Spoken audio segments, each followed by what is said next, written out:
Kita harus pahami dulu nih, what is the gospel? Apa sih Injil itu?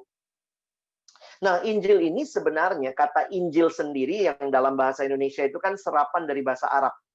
Ya, di Injil itu bahasa Arab. Kalau bicara bahasa Yunaninya, evangelion.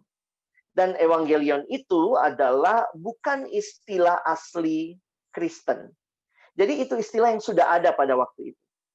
Jadi istilah itu kemudian yang dipinjam oleh penulis-penulis Alkitab berkaitan dengan beritanya Kristen, beritanya orang Kristen, ya. Nah, sehingga kalau teman-teman perhatikan, gospel ini sebenarnya sebuah pengumuman, announcement. Ini sering diterjemahkan good news. Nah, waktu itu ada kebiasaan begini. Misalnya di kerajaan Romawi, ketika mereka menang perang, misalnya mereka menang perang di perbatasan begitu ya, ketika prajurit Romawi menang perang, maka ada orang yang akan diutus kembali dari medan perang itu bawa dulu berita sukacitanya ini. Jadi orang inilah yang akan lari dan ini yang dia bawa itulah yang disebut gospel. Nah, sekali lagi, gospel adalah berita, good news. Makanya the gospel is good news to be believed, not good advice to be followed. Kalau saya bilang misalnya, saya bisa terbang, itu kan berita. Maka waktu saya bilang saya bisa terbang, respon teman-teman kan cuman percaya atau nggak percaya. Karena saya tidak sedang bilang begini, teman-teman lakukan ini dan ini dan ini supaya kamu bisa terbang. Itu bukan berita. Kalau saya bilang lakukan ini supaya kamu bisa terbang, itu namanya advice. Bukan news. Jadi memang beda sekali. News. Karena kita bicara kekristenan itu good news. Nah, kalau kekristenan adalah good news, maka berita baiknya ini apa? Ya, kita tahu bahwa fokus berita baik kita adalah Yesus. The good news is Jesus. And the good news about Jesus, which we announce, is that He died for our sins and was raised from death. Fokus beritanya apa? Kepada Yesus yang mati dan bangkit. Sehingga ada definisi Injil seperti ini. Saya ambil dari satu literatur ya. Berita sukacita bahwa Allah melalui kematian dan kebangkitan Kristus membarui manusia berdosa dan seluruh ciptaan untuk diperdamaikan dengan Allah untuk dapat hidup bersama Allah dalam langit yang baru dan bumi yang baru. Sekarang kita lihat dulu perbedaannya. Apa bedanya nasihat dengan berita? Karena Injil ini adalah berita sukacita, good news, bukan nasihat sukacita, bukan good advice. Karena itu mengutip Dr. Martin Lloyd Jones yang pengkhotbah di Inggris tahun 60-an, dia menjelaskan keunikan Injil di tengah-tengah agama-agama dunia. Nah, perhatikan perbedaannya. Nasihat adalah himbauan agar kita melakukan sesuatu dan sesuatu tersebut belum terjadi. Namanya juga nasihat.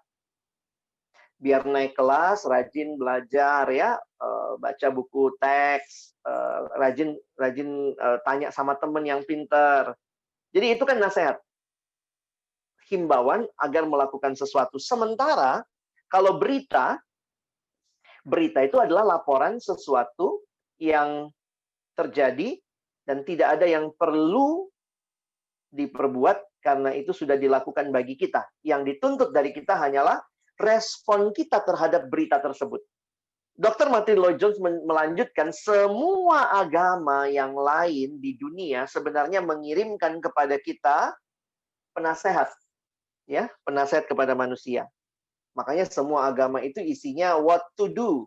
Lakukan ini, itu, bila mau selamat, ini hukumnya, ini aturannya, ini langkah-langkahnya, ini ritualnya, selamatkanlah dirimu dari dosa-dosamu. Siapa yang melakukan?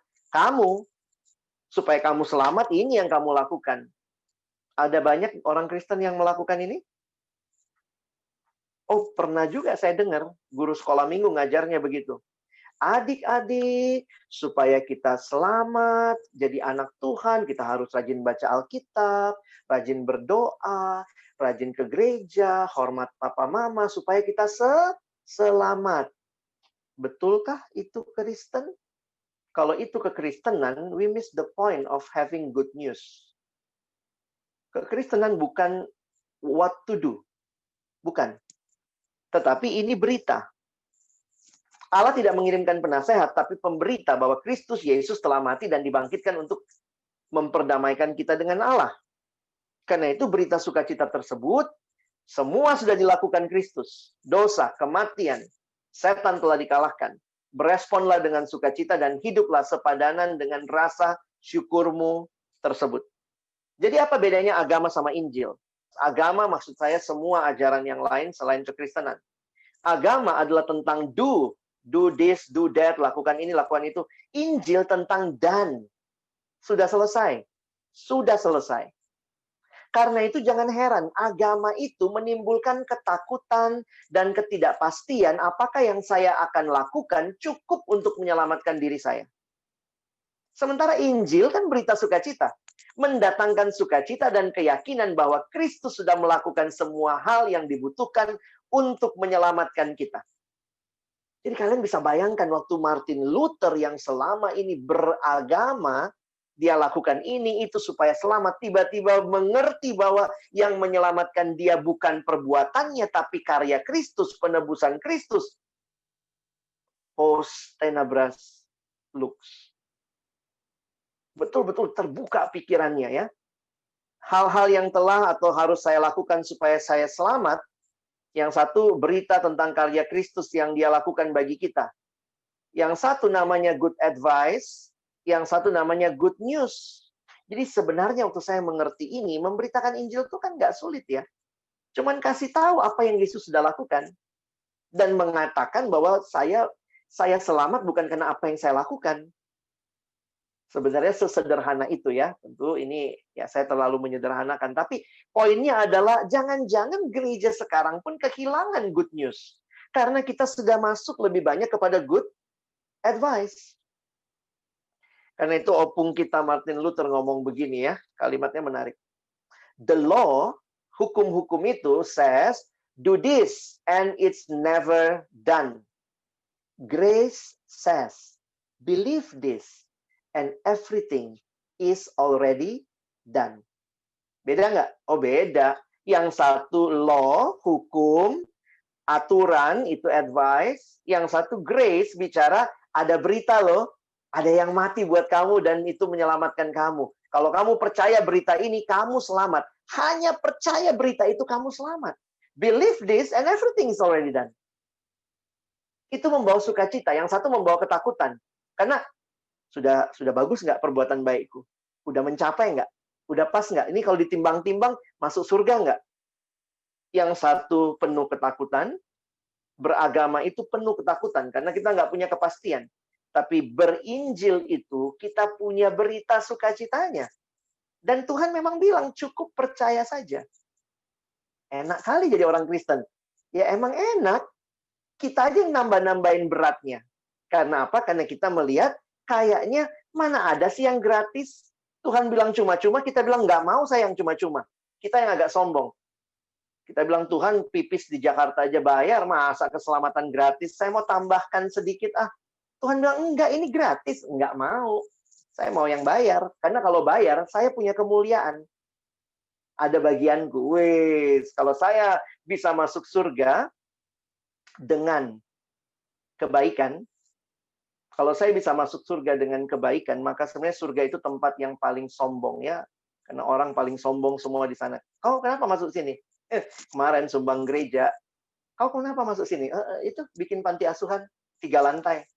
Kamu kenapa masuk sini? Oh, saya bikin panti jompo. Kenapa? Apa yang saya lakukan? Tapi kekristenan bukan bicara itu. Kekristenan bicara apa yang Kristus sudah lakukan. Sehingga ini kesimpulan saya. Keselamatan dalam kepercayaan lain adalah percaya pada kemampuan diri yang saya lakukan. Jadi pede. Percaya diri. Apa yang saya lakukan, itulah yang membuat saya selamat. Kekristenan beda sekali. Ini yang diterima para reformator yang membuat mereka post tenebras lux. Keselamatan adalah percaya apa yang Yesus sudah lakukan bagi kita. Percaya nggak? Ya percaya yang dia lakukan bagi kita. Itulah keselamatan.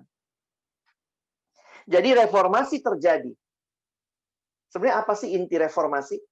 Intinya adalah ketika Injil kembali menjadi fokus utama dalam kehidupan umat Allah yang selama ini sudah begitu banyak fokus yang lain.